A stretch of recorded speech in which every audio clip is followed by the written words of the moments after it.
स्वागत है आपका आपके अपने YouTube channel UP TET C TET preparation में। फ्रेंड्स, आज की इस वीडियो में हम DLED के फर्स्ट सेमेस्टर के शिक्षण अधिगम सिद्धांत के सभी अति लघुत्तरीय प्रश्नों को हल करेंगे। फ्रेंड्स, इस चैनल पे हम DLED के सभी विषयों की तैयारी कराते हैं। अगर आपने अभी तक इस चैनल को ज्वाइन नहीं किया है तो इस चैनल को जल्द से जल्द ज्वाइन करें और इस चैनल को सपोर्ट करें। तो फ्रेंड्स, चलिए स्टार्ट करते हैं। शिक्षण का सामान्य अर्थ क्या है? तो शिक्षण का सामान्य अर्थ ज्ञान प्रदान करना। शिक्षक शिक्षण के द्वारा ही विद्यार्थियों या शिक्षार्थियों को विषय वस्तु सीखने के लिए प्रेरित करता है। तो फ्रेंड्स, शिक्षण का अर्थ होता है ज्ञान प्रदान करना, जिसमें शिक्षक शिक्षण यानी विद्या के द्वारा ही शिक्षार्थियों को विषय वस्तु सीखने के लिए प्रेरित करता है।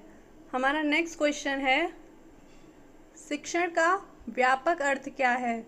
तो व्यापक अर्थ में शिक्षण वह प्रक्रिया है जिसमें किन्हीं भी साधनों द्वारा किसी भी समय किसी भी व्यक्ति द्वारा किसी ज्ञान को किसी भी माध्यम से दिया जाए। शिक्षण जीवन भर चलता है तथा व्यक्ति जीवन भर सीखता है। तो फ्रेंड्स, व्यापक अर्थ में शिक्षण का अर्थ होता है हम अपने जीवन में होने वाली प्रत्येक क्रिया से कुछ ना कुछ ज़रूर सीखते हैं। जीवन पर्यंत हम सीखते ही रहते हैं, तो किसी भी माध्यम से दिया गया ज्ञान ही शिक्षण है। नेक्स्ट क्वेश्चन है, शिक्षण के उद्देश्य क्या हैं? तो शिक्षण के उद्देश्य हैं बौद्धिक शिक्षण, शारीरिक स्वास्थ्य तथा रहन सहन, व्यक्तित्व का विकास एवं नेतृत्व, स्वावलंबन तथा व्यावसायिक रूपता। तो फ्रेंड्स, ये सब शिक्षण के उद्देश्य हैं। नेक्स्ट क्वेश्चन है, शिक्षण की कोई दो उद्देश्य बताइए। तो मानसिक क्षमता का विकास करना और क्रियाशीलता का विकास करना, ये सब हमारे शिक्षण के उद्देश्य हैं। अब हमारा नेक्स्ट क्वेश्चन है, संप्रेषण का क्या अभिप्राय है? तो एक व्यक्ति द्वारा दूसरे व्यक्ति को जो सूचना या जानकारी दी जाती है और दूसरा व्यक्ति समझ लेता है तो वह संप्रेषण कहलाता है। तो फ्रेंड्स, संप्रेषण का मतलब क्या होता है? जब एक व्यक्ति अपनी कोई बात दूसरे व्यक्ति को पहुंचाता है और दूसरा व्यक्ति उसको समझ लेता है और आंसर करता है, उसी को संप्रेषण कहते हैं। नेक्स्ट क्वेश्चन है, संप्रेषण संपूर्ण कब माना जाता है? तो शिक्षक द्वारा बताई गई बात को छात्र अच्छी तरह समझकर उसका ग्राही उत्तर देता है तो शिक्षक समझ जाता है कि बात बताई गई विषय वस्तु छात्र ठीक से समझ में आ गई है। इस तरह संप्रेषण के लिए शिक्षक और बच्चे दोनों की बराबरी की भागीदारी आवश्यक है।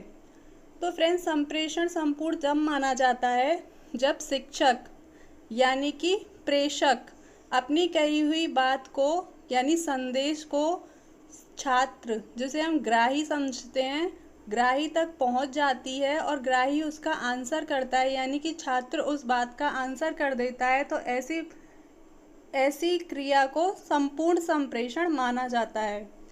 नेक्स्ट क्वेश्चन है, संप्रेषण के प्रमुख घटकों का नाम उल्लेख कीजिए। तो संप्रेषण के फ्रेंड्स 3 घटक होते हैं, प्रेषक, संदेश और ग्राही। नेक्स्ट क्वेश्चन है, प्रभावी संप्रेषण में कौन कौन सी बाधाएं आती हैं? तो प्रभावी संप्रेषण में निम्न बाधाएं आती हैं, शिक्षक की भाषा एवं उच्चारण, श्यामपट्ट लेख एवं वर्तनी संबंधी दोष, बच्चों की रुचि एवं जिज्ञासा, अध्यापक की मुख मुद्रा एवं हाव भाव और बच्चों से दूरी। तो फ्रेंड्स, प्रभावी संप्रेषण में ये बाधाएं आती हैं कि शिक्षक की भाषा और उच्चारण अगर ठीक ना हो तो बच्चे उसे ठीक से नहीं समझेंगे और जब नहीं समझेंगे तो कैसे उत्तर देंगे। नेक्स्ट है, उसका टीचर का जो लेख होता है वो स्वच्छ और शुद्ध होना चाहिए ताकि बच्चे उसे आसानी से समझ सकें। बच्चों में रुचि एवं जिज्ञासा होनी चाहिए, जब रुचि नहीं होगी तो वो पढ़ने में ध्यान ही नहीं देंगे। और अध्यापक की समझाते समय मुख मुद्रा और हाव भाव उसी चैप्टर के अकॉर्डिंग होने चाहिए जिसको वह पढ़ा रहा होता है, जिससे बच्चे जल्दी सीखते हैं। और बच्चों से दूरी, यानी बच्चों से दूर खड़े होकर अगर टीचर कुछ बोलेगा तो बच्चे उसे कैसे सुन पाएंगे? उसे ठीक से नहीं सुन पाएंगे तो समझ भी नहीं पाएंगे। नेक्स्ट क्वेश्चन है, वैयक्तिक संप्रेषण के 2 लाभ बताइए। तो वैयक्तिक संप्रेषण के लाभ है ज्ञान की प्राप्ति और सही भाषा तथा सही उच्चारण। तो वैयक्तिक संप्रेषण में होता है ज्ञान की प्राप्ति होती है विद्यार्थियों को, और सही भाषा और सही उच्चारण करना सीखते हैं। नेक्स्ट है संप्रेषण की उपयुक्त परिभाषा दीजिए।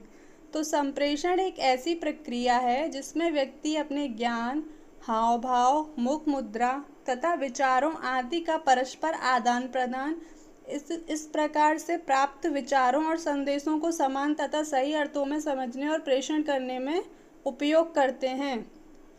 तो ये संप्रेषण की एक परिभाषा है। अब हमारा नेक्स्ट क्वेश्चन है, क्रियाशीलता के सिद्धांत में फ्रॉबेल के विचारों को लिखिए। तो फ्रॉबेल क्रिया द्वारा शिक्षा प्राप्त करने के पक्ष में थे। उनकी किंडरगार्टन प्रणाली में क्रियाशीलता को विशेष महत्व दिया गया है। फ्रेंड्स, फ्रॉबेल की जो शिक्षण की विधि है वह किंडरगार्टन विधि है जो फ्रॉबेल के द्वारा दी गई है। फ्रॉबेल हमेशा शिक्षा को क्रिया द्वारा सीखने के पक्ष में रहे हैं। इससे क्या होता है, अगर बच्चे कोई काम करके सीखते हैं तो उसे जल्दी सीख जाते हैं और वह जो उनका ज्ञान होता है वह परमानेंट हो जाता है। अब हमारा नेक्स्ट क्वेश्चन है, शिक्षण में अभिप्रेरणा का सिद्धांत से क्या आशय है। तो बीडी भाटिया के अनुसार प्रेरणा बालक में रुचि उत्पन्न करती है और यह एक बार किसी विषय में रुचि लेने लगता है तो वह उसे ध्यानपूर्वक पढ़ता है, याद करता है, वह उसमें ध्यानमग्न होकर कार्य करता है। इस प्रकार सीखने का कार्य सरल हो जाता है, चाहे वह आगे कठिन हो। तो फ्रेंड्स, जब तक हमें किसी कार्य को करने की प्रेरणा नहीं होगी तो हम किसी कार्य को नहीं कर सकते हैं। जब हमें किसी कार्य को करने की प्रेरणा मिलती है तो उस कार्य में हमें रुचि आने लग जाती है, और रुचि आती है किसी कार्य को करने में तो वह कार्य भले ही कठिन क्यों ना हो लेकिन हम उसे कर लेते हैं। नेक्स्ट क्वेश्चन है, लोकतांत्रिक आचरण के सिद्धांत से क्या आशय है। तो वर्तमान में शिक्षक की भूमिका एक तानाशाह की ना होकर एक मित्र, सहयोगी, परामर्शदाता की मानी गई है। उससे बच्चों को अपनी क्षमता, योग्यता, रुचि एवं आवश्यकता के अनुरूप विकास के समान अवसर प्रदान करने चाहिए। उसकी शंकाओं के समाधान के लिए प्रश्न पूछने की स्वतंत्रता होनी चाहिए। इस प्रकार बालक शिक्षक को अपनी शुभचिंतक या हितैषी मानकर कठिन तथ्यों को सीखने का प्रयास करते हैं। तो फ्रेंड्स, टीचर को अपना रौब नहीं जमाना चाहिए, उसे तानाशाह नहीं होना चाहिए। उसे अपने विद्यार्थी के साथ एक मित्र और एक सहयोगी की तरह कार्य करना चाहिए, जिससे बच्चों को उस कार्य को करने में रुचि आएगी और वो उस कार्य को ठीक से करेंगे। टीचर को सभी को समान अवसर देने चाहिए किसी भी कार्य को करने के लिए, किसी के साथ पक्षपात नहीं करना चाहिए और टीचर को हमेशा बालक का शुभचिंतक बनकर रहना चाहिए। नेक्स्ट क्वेश्चन है, रायबर्न के अनुसार विभाजन का सिद्धांत क्या है। तो एक विभाजन अथवा पद दूसरे विभाजन तक पहुंचा देता है, जिसके फलस्वरूप कक्षा के लिए समझना सहज बन जाता है। फ्रेंड्स, यहाँ पे विभाजन की बात करें तो अगर एक पार्ट को, एक चैप्टर को हम अलग अलग डिवाइड कर लें तो इससे क्या होता है कि जो हमें इजी लगता है पहले उसको समझाएं, फिर जो धीरे धीरे कठिन होता है उसकी तरफ बढ़ते जाते हैं। और विभाजन करने से चीज़ें अच्छे से समझ में आ जाती हैं, क्योंकि उसको पार्ट्स में डिवाइड करके एक एक पार्ट करके हम बच्चे को अच्छे से समझा सकते हैं। अब हमारा नेक्स्ट क्वेश्चन है, शिक्षण सूत्र किसे कहते हैं। तो शिक्षण एक कला है। इस कला का सही ढंग से निर्वाह करने के लिए यह आवश्यक है कि वैज्ञानिकता का समावेश किया गया है।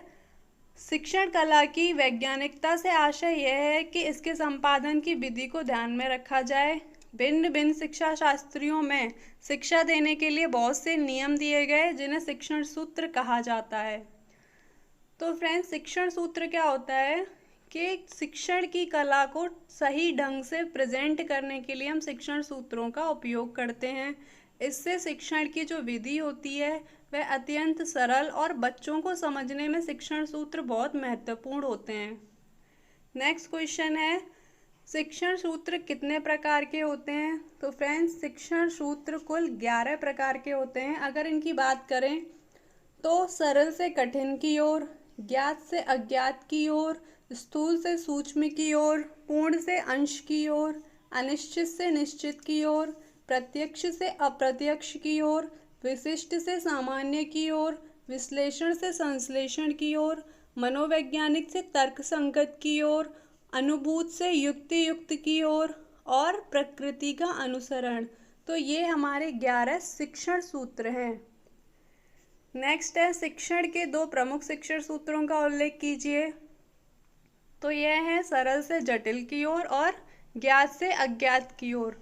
फ्रेंड्स, सरल से जटिल की ओर इसमें क्या होता है, पहले विद्यार्थियों को जो सरल चीज़ें होती हैं उनको सिखाया जाता है और उन्हीं के एग्जाम्पल दे दे के फिर धीरे धीरे कठिन वस्तुओं की ओर बढ़ते हैं। नेक्स्ट है ज्ञात से अज्ञात की ओर।